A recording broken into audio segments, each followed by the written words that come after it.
Assalamu alaikum. Hello, everyone. A very good evening to you all, and welcome Dr. Halima Sadia to our YouTube channel Jahaniman in the series एक पन्ना। तो आज हम लोग live stream कर रहे हैं, मगर फिर एज यूजुअल मेरी गलती से थोड़े से लेट हो चुके हैं, तो I am so sorry for that. तो मैम, आपका इस्तकबाल है हमारे शो में, और आज आप हमें बताइए कि कौन सा पन्ना पलट रहे हैं हम after seeing the wonderful journey of yours in Dubai and Ajman in India International School. Thank you very much for inviting me. And in fact, now we have only 2-3 episodes left, so I have to wind up. क्योंकि ये जो show हमने असल में शुरू किया है, ये तो हमने शुरू किया है दूसरों के लिए, ताकि हम दूसरों के अचीवमेंट से और उनकी जिंदगियों से वाकिफ हो सकें। और इसके लिए ये एक ओपन इनविटेशन है, जिस किसी को भी, जिसने भी जिंदगी में कुछ ऐसा अचीव किया है जो कि नोटिसेबल है और जो उन्हें लगता है दूसरों के लिए मोटिवेशन का रीजन बनेगा। तो हमने स्टार्ट इसलिए किया खुद से, ताकि ये एक होता है कि आप पहले एक एग्जाम्पल सेट करते हैं, फिर उसके बाद तब फिर किसी और को बताने के में आपको आसानी होती है। तो इसलिए आज हम आपको हमारे लिए तो you have been a wonderful beginning. ये खाली एग्जाम्पल ही नहीं है, मैंने तो आपको चूज किया था। Okay, thank you very much, thank you. And अब हम बात करेंगे लॉकडाउन से पहले यूएई से इंडिया आने की, और उसके बाद फिर यूएई से इंडिया वापस आकर के फिर यहाँ जो सूरत हाल हुई, तो सूरत हाल पे थोड़ी सी बात करेंगे। और उसमें 3-4 चीजें होंगी, खास तौर से हो सकता है कि आज सभी मौजूदात पे ना बात हो सके। तो एक तो हम बात करेंगे यहाँ इंडिया आने के बाद वक्फ बोर्ड से मेरा एसोसिएशन कैसा रहा, और उसके बाद फिर हम बात करेंगे कि जहानेमन का कैसे क़याम अमल में आया जी। और फिर हम बात करेंगे कि मैंने as a educator, from educator to the trainer journey कैसे ट्रांसफॉर्म किया, and during this period of time what all struggles I have felt, and during COVID जो लोगों ने महसूस किया है उसमें हमने अपना कंट्रीब्यूशन कैसे देने की कोशिश की। तो इन तमाम बातों पे हम गाहे बगाहे रोशनी डालेंगे और कोशिश करेंगे कि अब जो 30 तारीख तक जो भी हमारे पास वक्त है उसमें हम इन तमाम चीजों को कवर कर सकें। ठीक है, तो बताइए, coming back to India from Dubai. Yes. In fact, UAE में after India International School, I joined DPS. और DPS हमारे प्रेजेंट जो हमारे मैनेजमेंट था उन्हीं का इनिशिएटिव था, और उन्होंने दिल्ली DPS जो सोसाइटी है उससे फ्रेंचाइजी लिया, और उसके बाद फिर उन्होंने हमें ये ऑफर दिया कि हम उसके एज ए फाउंडर प्रिंसिपल की हैसियत से वहाँ पे ज्वाइन करें। तो since my nature is like accepting the challenges, and जितने भी स्कूल्स मैंने इससे पहले भी ज्वाइन किया है, सब हर जगह मैं एज ए फाउंडर ही रही हूँ, एज ए फाउंडर टीचर या एज ए फाउंडर हेडमिस्ट्रेस या एज ए फाउंडर प्रिंसिपल। तो ये थोड़ा सा मेरी सरिश्त में है कि मुझे चैलेंजेस को एक्सेप्ट करना पसंद है, and I enjoy that. Like if there is no challenge, there are no difficulties, तो मुझे बड़ा बोर सा लगने लगता है, और मैं बहुत जल्दी बोर हो भी जाती हूँ चीजों से। बहुत मेरा नेचर जो है ना, वो एक बच्चा टाइप जैसे कह सकते हैं आप उसे, जैसे बच्चों को होता है ना कि आपने एक खिलौना दिया तो वो बमुश्किल उससे वो आप देखेंगे कि 20 मिनट आधा घंटा मैक्सिमम है, वो तो बहुत लंबी लिमिट है, वो उसके साथ खेलेंगे, फिर वो एकदम से बोर हो जाएंगे, फिर दूसरी चीज तीसरी चीज चाहिए। तो ऐसा कुछ उनका एक बच्चों का नेचर होता है। तो वैसे ही कुछ चाइल्ड लाइक नेचर मेरा भी है कि मैं भी बहुत जल्द बोर हो जाती हूँ चीजों से। तो मुझे लगता है कि कुछ नया और एक्सपेरिमेंट करने को मिलना चाहिए, कुछ एडवेंचर होना चाहिए लाइफ में। तो इसलिए फिर मैं जो न्यू प्रोजेक्ट्स होते हैं उनको लेने में मुझे बहुत खुशी होती है। तो मैंने उस प्रोजेक्ट को कबूल कर लिया। ऑफ कोर्स कुछ वहाँ पे फाइनेंशियल बेनिफिट भी था कि उन्होंने सैलरी हाइक भी ऑफर किया था, तो इस वजह से वो एक और अट्रैक्शन था, एडिशनल एक्शन। तो फिर मैंने वहाँ डीपीएस एक्सेप्ट किया, और उसे फिर शुरू से स्टार्टिंग से जब से वहाँ पे बिल्डिंग तैयार हुई, और बिल्डिंग अभी इनकम्प्लीट ही थी कि हमने एडमिशंस लिए, फिर एडमिशंस लेकर के कैसे शुरुआत हुई। So like everything was quite fascinating. और कभी कभी तो रात के, एक बात तो याद है, रात के 12 भी बज गए थे, और हम और हमारे टीचर्स, और मैंने जिनका जिक्र किया था आपके साथ शिफाना मैडम का, वो भी हमारे साथ वहाँ पे। because the next day we were having the parents, जो एक होता है कि एडमिशन से पहले पेरेंट्स स्कूल को आके देखते हैं, तो एक खाली बिल्डिंग सिर्फ फर्नीचर के साथ क्या देखेंगे, तो some life has to be there, some decoration होता है जिससे कि स्कूल एक जिंदा स्कूल नजर आता है, जैसे नोटिस बोर्ड्स होते हैं, डिस्प्ले बोर्ड्स होते हैं, और वहाँ पे थोड़ा ज्यादा इसका रिवाज इसलिए भी है कि एक तो वहाँ पे फैसिलिटीज ज्यादा हैं, you can get very easily the print outs, और जो मटेरियल्स होते हैं वो मटेरियल्स बहुत अच्छी क्वालिटी के मिलते हैं, जिसमें के charts, markers and different types के decorative items and all this things. तो इसलिए पूरा आप देख सकते हैं कि स्कूलों में वहाँ जो डेकोरेशन होगा वो पूरा टॉप से शुरू करते हैं, वो मतलब जो रूफ होता है उसमें हैंगिंग से शुरू करके और फिर नीचे वॉल से नीचे तक लेके आके आते हैं, so that each and every corner of the school is so well decorated कि जहाँ कहीं भी बच्चा अगर खड़ा हो तो from each and every wall he can learn something. तो वहाँ पे जो भी है वो थीम वाइज होते हैं, और ज्यादातर वही होता है जो बच्चों से रिलेटेड होता है। अगर मान केजी सेक्शन है तो केजी से रिलेटेड होगा, प्राइमरी सेक्शन है तो प्राइमरी से रिलेटेड होगा। Then there has to be a reading corner जहाँ पे बच्चों को डिफरेंट स्टोरीज हैं, डिफरेंट पिक्टोरियल स्टोरीज हैं, इस तरह की चीजें होती हैं। तो उसी काम को करने में हमें याद है कि बहुत रात के 12 भी बज गए थे, and then school has provided dinner to everyone, and then everybody was dropped at the residence, so like it was nice। ऐसा नहीं है, क्योंकि सब लोग एक साथ मिलकर करते हैं और लाइक माइंडेड पीपल होते हैं, तो you will never feel that there is any burden on you। in fact मैं ही वो थी जो सबको burden दिया करती थी, तो मुझे क्या burden feel होगा। तो anyway वो establish हो गया, and we started taking the admissions and the parents started coming। that was really a great project, and I enjoyed that project because there were lots of challenges in that, and lots of expectations from the parents, lots of expectations from the management, and lot of expectation, my expectations to myself, क्योंकि वो सबसे बड़ी चीज होती है कि इंसान खुद को चैलेंज करता है और खुद को ये खुद से ये प्रॉमिस करता है कि I have to do it and I have to accept it. जी। So in 2017, like April 2017, I joined that school, and then till CBSE affiliation I was there, and for the grace of Almighty, जब CBSE affiliation हो गया, then I came back to India, and when I came back to India, before that only I was offered from Delhi Waqf Board। In fact, I was contacted saying that Delhi Waqf Board is going to start 250 schools for underprivileged children। तो ये एक अच्छा मौका था, क्योंकि ma'am sorry आपको बीच में interrupt कर रही हूँ, पर दुबई छोड़ने का इरादा क्यों हुआ? For Dubai, leaving Dubai was a personal decision because my family's decision was there। and ये काफी पहले से हो रहा था प्रेशर मेरे पे कि आप अब वहां से आ जाएं, because when I came, I went back, when I went to that place, so it was on the condition that I am going to learn new things, and I am going to have the exposure of international atmosphere, especially in the school। तो जब वो हो गया तो फिर उसके बाद से लाइक एवरीबॉडी वाज थिंकिंग कि जो मेरे फैमिली मेंबर्स हैं कि now I should come back, but I how long have you been there? I was there approximately 7.5 years, and I was like thinking that let's DPS be affiliated with CBSE कि जब आप किसी चीज को start करते हैं तो उसे एक मकाम तक अगर उसे पहुंचा करके और फिर आप छोड़ते हैं तो you are a responsible person। ऐसा नहीं कि आप बीच में ही कोई भी चीज को प्रोजेक्ट को छोड़ के चले आए। So for that reason I waited for some more month, otherwise पहले से ही इरादा हो रहा था आने का। और फिर जब मैं यहाँ आई, and when Waqf Board has I came to know that Waqf Board has this initiative कि 250 schools वो भी underprivileged बच्चों के खुलेंगे, and they need one person who can be the deputy director of this project।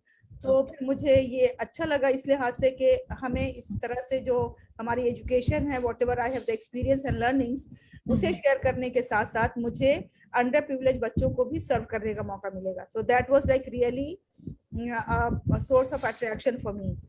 तो फिर मैंने वहाँ अप्लाई किया। Even before coming back I applied over there, and then interview was conducted, and जैसे normal एक procedure होता है appointment का, उस तरह से एक procedure हुआ, and then I was appointed as deputy director for on the contract basis for 1 year। And then I joined the office, and it was like really a great difference of working environment, difference of altogether everything। Now you can imagine the person working in a school, and that too in DPS, and well managed school, well established school, and in UAE, and from there you are coming to a government, semi government sector, and the condition of the offices, the condition of the rooms, the physical condition of the office and your room, and where you are sitting, where you are spending your time. So it was really like a drastic change for me. Even there was a big issue of the washroom, and I was not able to cope up with that situation, that what to do, how to manage. But since I was very much hopeful that I am for a noble cause, तो कोई बात नहीं है, अगर ऐसी जरूरत भी है वॉशरूम की दिक्कत की, I used to carry my own hand wash with me, and then I used to carry my own utensil with me for washing and other things like that. तो इस तरह की परेशानियां थी, लेकिन फिर भी मैं इसलिए वहां पे टिकी रही, क्योंकि एक बड़े कॉज के लिए जब आप जाते हैं तो इस तरह की परेशानियां कोई माने नहीं रखती हैं. Hygiene is still since long and still the biggest problem in India. जो बहुत अफसोस की बात है कि हम लोगों में भी डे टू डे लाइफ में फेस करती हूँ कि बहुत अफसोस की बात है, बहुत बड़े बड़े इदारे, बहुत बड़ा नाम, बहुत सब कुछ, लेकिन जब आप हाइजीनिक कंडीशन की बात करते हैं तो you are disappointed. And secondly, the people are not able to understand that for a lady it is the same problem. क्योंकि वो ladies की requirement को मुझे लगता है कि अभी भी बहुत ज्यादा अहमियत नहीं दी जाती है, इवन ऑफिसेस में भी, जबकि उनकी तादाद तो अब ऑफिसेस में काफी है, उसके बावजूद भी उनको नेग्लेक्ट किया जाता है उनके रिक्वायरमेंट्स को. यानी कि इवन यहाँ तक था कि मतलब डोर अंदर से लॉक भी नहीं होता था. So now you can imagine that how can you afford to use a washroom where the door is not being locked. तो अब ऐसे में क्या करे इंसान, either you have to spend 6 to 7 hours whatever timing you have in the office, and then you have to sit like that, you have to hold for long period of time, that is going to result into medically that is very harmful for a lady. Even I face similar sort of problems everywhere, but then a doctor suggested no, you should not do this because females are prone to various infections and the medical problems associated with this particular issue, but this issue has not been addressed somehow. लेकिन चलिए वो भी हमने इसलिए सोचा कि कोई बात नहीं, एक बड़े मकसद के लिए है, और मे बी गवर्नमेंट ऑफिसेस ऐसे ही होते हैं. तो I was like fine, I was just compromising and going on, and we started the task of appointing the like interviewing the principals, the teachers and all other things, like full swing as जैसे होता है किसी भी school के establishment के लिए, locating the school buildings and all those things, सारे काम हमने शुरू कर दिए बहुत ही जिम्मेदारी के साथ. And simultaneously I started training the staff, and because you know इस तरह के offices में जो staff training है वो बहुत essential होता है. And alhamdulillah the staff was good, there was no problem at all. But since the culture is like that in more or less all the offices, जैसे कि आजकल आपने देखा होगा कि बहुत ज्यादा जबरदस्त ऐड आ रहा है कि मैंने गवर्नमेंट ऑफिस से बहुत धक्के खाए और बहुत ज्यादा परेशानियां हुई, तो अब जो सरकार ने किया है वो सब कुछ ऑनलाइन कर दिया है. तो ये एक ऐड में आ रहा है आजकल, लेकिन बिल्कुल सही आ रहा है कि हम सब ये सब चीजें हम लोग झेल चुके हैं, हम सबको मालूम है कि क्या आम कल्चर होता है when we talk about the government offices when we go there. जी. तो ऐसा ही कुछ हुआ वहां पे. उसके बाद फिर जब हमने सोचा कि चलो ठीक है अब स्कूल खुलने की बात होगी, सो समहाउ स्कूल खुलने की बात जो है वो खत्म ही हो गई. Like that project was now null and void. Now there won't be any project. Now you can understand, if I was not a firm and a strong person, then I would have been shattered into pieces.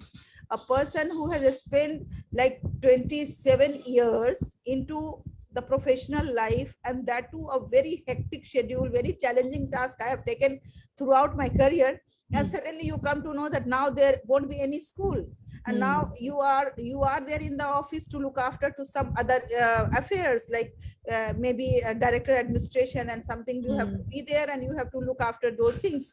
तो वो तो मेरे interest का है ही नहीं, because I am not a person who is going to look after the land and revenues and contracts and other things. वो तो मुझे उससे क्या दिलचस्पी है. मैं तो बनी ही हूँ एक टीचर की हैसियत से. I am a born teacher and I want to teach the children. I want to enlighten the people. I want to bring light into the life of ignorant children. तो अब जब वही नहीं है तो फिर मेरे रहने का कोई यूज ही नहीं है वहां पे. It is quite obvious. what should I do then in that situation? So somehow I managed to spend some time over there, some months over there, and then due to this lockdown, everything was shut, and then plus they not announced clearly, but it was like quite understandable that there won't be any school. Oh. Yeah. So I don't know what exactly is the reason why, because Delhi Waqf Board has conducted a big program, a huge gathering was there, and there the responsible people have announced that we are going to have 250 schools. Out of that, 16 school will be in 2019. I remember then I joined on 24th June. I came back from UAE on 20th June, and within 4 days I joined on 24th June. तो 24 जून को मुझे target दिया गया कि आपको 15 अगस्त तक 16 school को ऐसे स्टार्ट कर देना है कि उसमें हम लोग जनगण मन गाएंगे स्कूल के अंदर और तिरंगा फहराएंगे. आप समझ रहे हैं, like seriousness of project was this much high कि आपको 2-3 महीने के अंदर अंदर ऐसा करना है. देन नेचुरली हम लोग तो बिल्कुल रोलर कोस्टर पे थे, डे एंड नाइट, किसी तरह से करना ही है आपको इस प्रोजेक्ट को. And then suddenly you back, suddenly you said no, now there won't be any school. तो ये जो इंडिया का कल्चर है, एक इंडिया का हर अफेयर पॉलिटिक्स से जुड़ा हुआ है.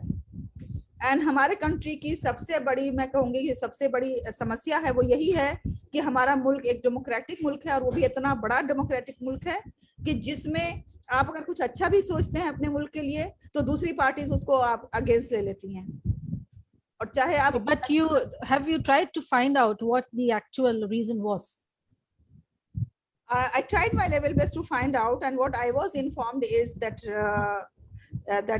Delhi Waqf Board is not authorized to start any school because it doesn't have any board. But that is not an excuse. That is not an excuse. आप starting school जो आप कहते हैं RTE जो है, राइट टू एजुकेशन है, उसके तहत तो आप as a trust, as a NGO, as a board, as you can start the school. There is no harm at all. Okay, there are people who are running the schools, the NGOs are running the schools, the trust, even in fact in India the trust and NGOs, they run the schools. They run the schools. Okay, these are some lame excuses and I don't want to go into the details, क्योंकि अगर मैं ऐसे और जाऊंगी अंदर तो फिर जाहिर सी बात है कि और ज्यादा परेशानियां होंगी, and I don't want to get into that conflict and controversies. So I quietly left the things, and I quietly try to find out my own ways, because my purpose is to help the people, my purpose is to reach out to the students, and my purpose is that how I am going to be associated with the education. तो अल्लामा इकबाल का एक शेर मैं हमेशा याद रखती हूँ, और वो मेरे लिए बहुत ही ज्यादा गाइडिंग लाइट की हैसियत रखता है.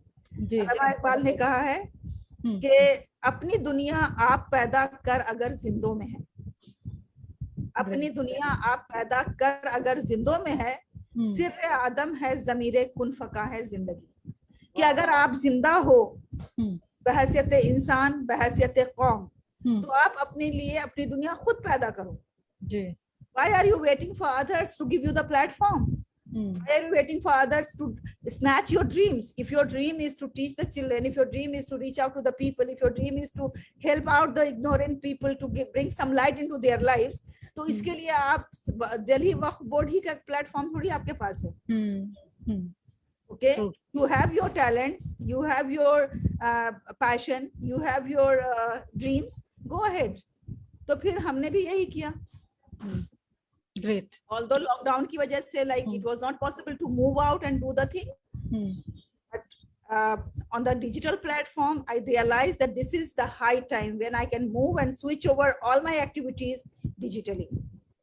तो फिर मैंने digitally अपने आप को strengthen किया, अपने आप को empowered किया, अपने आप को enlightened किया. I attended lots of workshops, how to do the things digitally, how to train the people, how to teach the children, what all platforms I can use, what all tools I can use.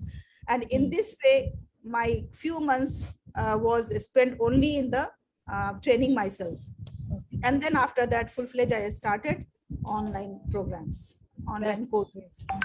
That's good. And that continues, that is still continues. So this was, and when I came to India, joined the office, one more thing was very troubling, very, very troublesome for me. अब देखिए बुरा नहीं लगेगा किसी को, लेकिन मैं तो हक बात ही कहती हूँ और सदाकत मेरे जबान पे होती है कि there is no commitment at all in the people. ठीक है, मैं अभी आपसे बात कर रही हूँ, अभी मैं आपसे, और हमारा कुछ प्रॉमिस हुआ है आपस में, कुछ आपने प्रॉमिस किया है, कुछ मैंने प्रॉमिस किया है, लेकिन आप बिल्कुल नहीं कह सकते हैं कि वो प्रॉमिस कल पूरा होगा कि नहीं होगा। I am talking about the common people.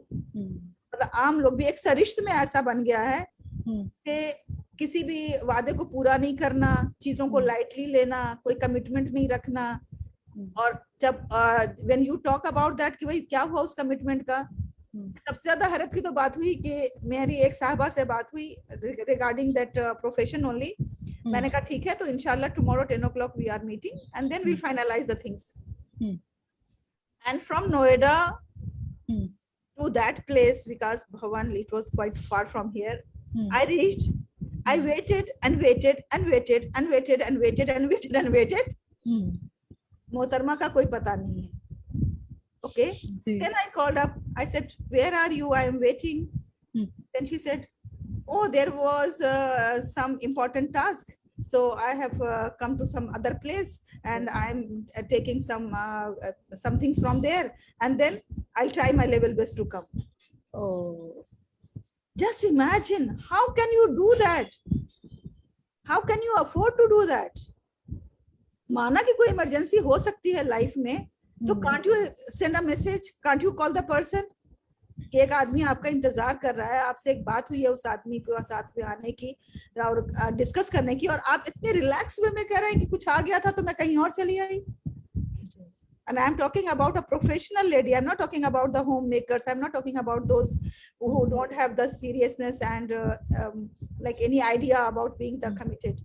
इस तरह से ये एक एग्जाम्पल है, एक एग्जाम्पल नहीं, बहुत से एग्जाम्पल्स हैं। आप किसी से भी बात करेंगे, किसी को कोई टास्क देंगे, किसी से आपका कुछ कमिटमेंट होगा, किसी से कोई प्रॉमिस होगा, but you will never, I am not talking about everyone but the masses I am talking about. जो मेरा एक्सपीरियंस है, I am talking about in the light of my experience, कि वो आपका फुलफिल नहीं होगा। So this was a great problem for with me initially, लेकिन धीरे धीरे फिर हमने भी सोचा कि इसका कुछ ना कुछ तो तोड़ निकालना चाहिए। That's what I was thinking, doctor Halima Sadia जो इतने चैलेंजेस को लेने वाली, इतने इस अप्रोच के साथ काम करती हैं कि मुझे कुछ नया ट्राई करना है, चैलेंजेस फेस करना आपको अच्छा लगता है, तो ये चैलेंजेस आपके लिए आई बिलीव नहीं रहे होंगे। बिल्कुल सही कह रही है। मैंने इसके लिए इसका जो तोड़ निकाला, मैंने वो ये निकाला कि मैंने सोचा कि जिससे भी मेरा कमिटमेंट हुआ है, मैंने उसको बार बार बार बार बार बार कॉल करना, मैसेज करना, कॉल करना, मैसेज करना, एक एडिशनल ड्यूटी अपने ऊपर ले ली। इट्स ऑलवेज बेटर कि आप 10 बार उनको पहले से मैसेज कर दो, कॉल कर दो, बजाय इसके कि आप वेट कर रहे हैं और मालूम है कि उनका पता ही नहीं है कि कहाँ है। उससे बेहतर है कि थोड़ा एफर्ट्स आप ज्यादा ले लें, so that you can ensure the things are happening. तो बिगड़ जाते हैं, लेकिन लोग फिर कहते हैं, अरे एक रिमाइंडर तो डालना था। एनीवेज, तो आपकी ऑनलाइन क्लासेस के बारे में हमें बताइए जो आपने, और लॉकडाउन में क्या तब्दीली आई, because I have seen this lockdown apart from all the negativities, सारी नेगेटिव बातों के को अगर हम हटा के देखें तो कुछ बहुत पॉजिटिव डेवलपमेंट्स भी इस लॉकडाउन में हुए हैं। तो I would love to hear some positive developments from your end during the lockdown. मेरे लिए तो लॉकडाउन में बहुत ही अच्छा हुआ है, जो कुछ भी हुआ है बहुत बेहतर हुआ है। बट आई थिंक सोफिया, वो इतना मतलब कि इतना लंबा है वो जवाब तलब है, नहीं लगता कि अभी इतने कम वक्त में मैं पूरे लॉकडाउन को कवर कर पाऊंगी, जो स्टिल अभी तक चल रहा है। And by the grace of almighty I have like learned many things and I have delivered many things।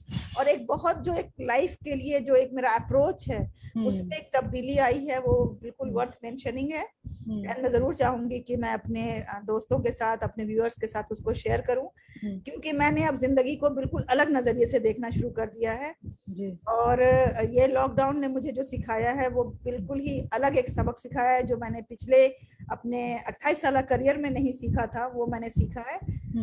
क्योंकि कई बार ऐसा होता है ना कि you are getting the things so easily that you don't realise the importance of difficulty in life and challenges in life, all different types, तो ये जो लॉकडाउन है इसमें आपको डिफरेंट टाइप्स के चैलेंजेस मिले, इसमें आपके अंदर एम्पैथी ज्यादा पैदा हुई, and how you have felt the pain of others, how you have seen the people those who are more miserable than you.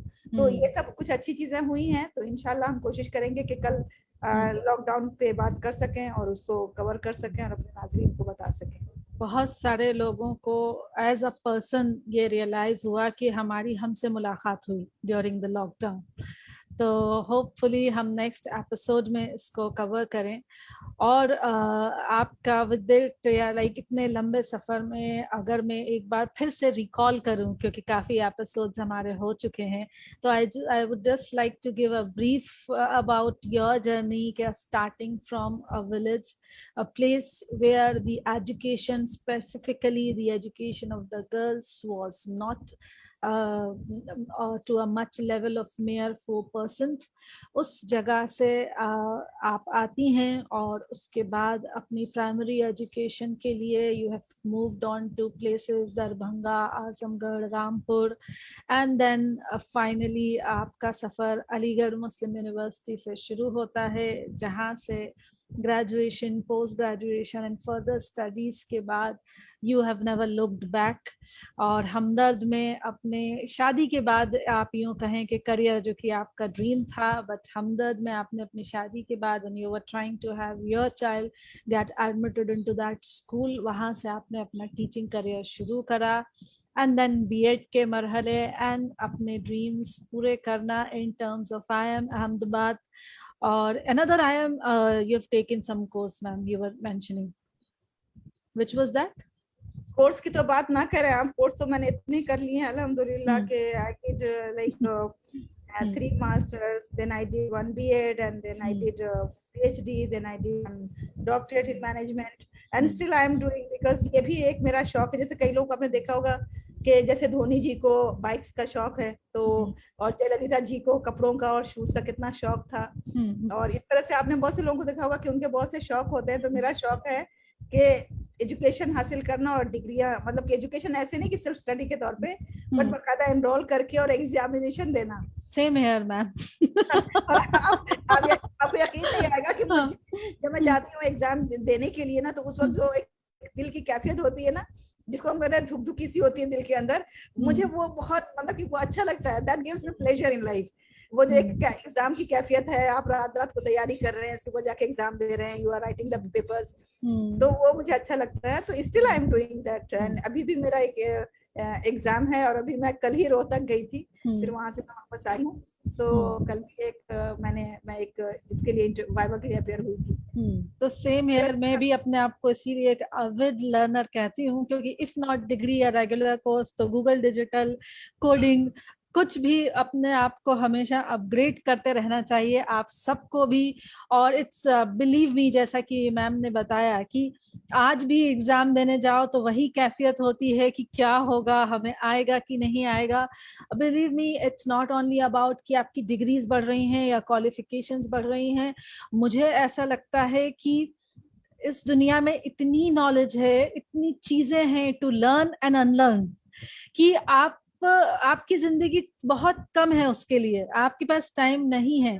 और आपने तो बिल्कुल मेरे मुंह की बात कही। मैं तो हमेशा दूसरों को देखती हूँ तो मुझे लगता है कि इसको इतना नॉलेज कैसे है। जैसे किसी साइंस के फील्ड के इंसान को देखती हूँ, किसी टेक्नोलॉजी के फील्ड के इंसान को देखती हूँ, किसी साइंटिस्ट को देखती हूँ, तो मुझे ऐसा लगता है कि अच्छा, इसको इतनी मालूमात है, इसने इतना कुछ पढ़ा है, तो मुझे तो भी कितना पढ़ना है। नहीं, और मुझे लगता है कि ये ऑप्शन देना चाहिए। अगर मैंने कभी समहाउ ये कोर्स कोई से स्टार्ट करे या एजुकेशन में कुछ रिफॉर्म लाई, तो आपको पता है मेरा क्या रिफॉर्म होगा। मतलब एक बार आप जैसे वो 12th के या फाउंडेशन ईयर्स में ये होता है कि आप कॉमर्स चूज करिए या मैथ साइंस या बायो साइंस, तो मुझे लगता है तीनों चीजों को सीखना चाहिए। एक 3 बार 12th करो, 11th करो, जिसमें भी फाउंडेशन में आप। और मुझे ऐसा लगता है मैंने कॉमर्स बैकग्राउंड, क्योंकि काश मैंने इंजीनियरिंग या मैथ्स लिया होता, तो अब मैं वो भी करूंगी। तो होपफुली मेरा ये बिगेस्ट रिफॉर्म होगा एजुकेशन में, कि एक इंसान को पहले तीनों फील्ड की बेसिक नॉलेज दी जाए और उसके बाद वो ये सोचे कि दिस पर्टिकुलर फील्ड में मैं जाऊं तो वो, और क्योंकि लाइफ के किसी भी स्टेज पे आप वो चेंज कर सकते। आज मुझे लगता है आप लाइफ के इस स्टेज पे आके मुझे लगता है कि no I must have taken engineering, नहीं मुझे तो कोडिंग बहुत अच्छी लगती है या मुझे मैथ्स बहुत अच्छा लगता है, मैं किसी और में हूँ। फिर एक टाइम आता है कि आर्मी तो आपके जैसे जैसे आप लाइफ में चीजें सीखते जाते हैं you get to develop interest. But हाँ, ये एक अलग बात है कि you can not be master of everything, so you need to really particular take at some stage के मुझे इस फील्ड में जाना चाहिए। तो ma'am it was wonderful hearing you, और खास तौर पे आपने जो अपने एक्सपीरियंसेस शेयर करे, दो बातें आपकी अगर इस एपिसोड के टेक अवेज में से हों तो एक सबसे पहली बात आपने कहा कि मैं एक ऐसी इंसान हूँ जो एक चीज से जल्दी से बोर हो जाती है और उसको दूसरी चीजें, the coming that out from a lady is I mean very pleasing to hear कि चैलेंजेस पसंद है कि आपको कि हर चीज को हम एक एज अ चैलेंज लें और नई रिस्पॉन्सिबिलिटी। दूसरा कि challenges in terms of the system, आप उनको कैसे कोप करते हैं, बिकॉज ये सिस्टम है, इसमें आपको सर्वाइव करना है। सर्वाइव करने के साथ साथ you are the change maker, आपको ही चेंज लाना है, आप ही को माइंडसेट चेंज करना। तो you are a true trainer and a true leader for me, जिसकी अप्रोच अगर ये नहीं होती तो आप ये बात सिर्फ शिकायतों वाला ही एपिसोड होता कि ऐसा ऐसा हुआ, बट उन शिकायतों के बाद एट द एंड आपने ये भी बताया कि उन शिकायतों को दूर करने के लिए आपने खुद क्या किया। तो बहुत बहुत शुक्रिया आपका। जब जी मैं मैम। दुबई से आ रही थी तो एक साहब ने ये कहा था, मुझे चैलेंज किया था कि देखिए आप वहाँ बिल्कुल सेट नहीं हो पाएंगी। अच्छा। And I have taken that sentence as a challenge. और मैंने सोच लिया है कि नहीं, this is just like a wrong notion. ये बिल्कुल रॉन्ग नोशन है। If you are able to cope up with the situation, adaptation तो इसीलिए कहते हैं ना 21st सेंचुरी में जो एक स्किल है वो भी एडेप्टेशन की है। You should adapt with the situation, और उसमें अपना बेस्ट आप कैसे देते हैं ये भी आपके लिए एक चैलेंजिंग टास्क होता है।